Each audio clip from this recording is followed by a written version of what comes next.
Yo, Mazimba. Hey, babe. Hey. Biscotti, Papa. Oh, Mascot Emily. What's what I say? En de sweater mascarão. Ah, that's fair as well. That's fair. Okay. Tuchinja story. Mazimba. Mamuziwa, me wangu huyu.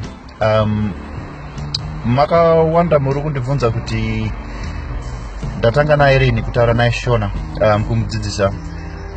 Ndaida kukuratidza kuti tabvira long back tichitaura Shona iyoyo ndichimudzidzisa. So ndaida kukuratidza something. Toratidza something like that? 100. Hongo. So tokuratidza something. But musaseke accent yake. Ndoziva kuti pane vamwe muri kuseka accent yake.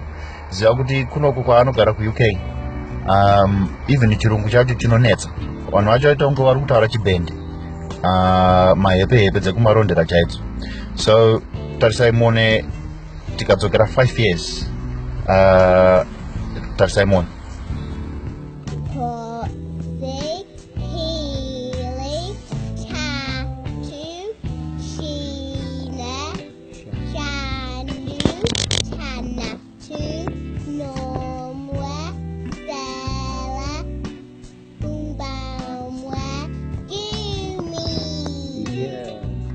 Futi tikadzokera 10 years. Tarisai muone. Emily. Oi. Hey. Ombera.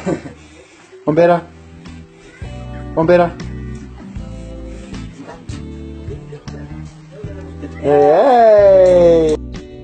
Maiwonaka. That was 5 years back. Angane makore 5. Inini pandandine makore 5. Nanga nandri grade 1. Nanga ndisingazive kana kuverenga nechirungu kana kuverenga anything. Ndaidya madhaka. Nanga ndisingazive anything.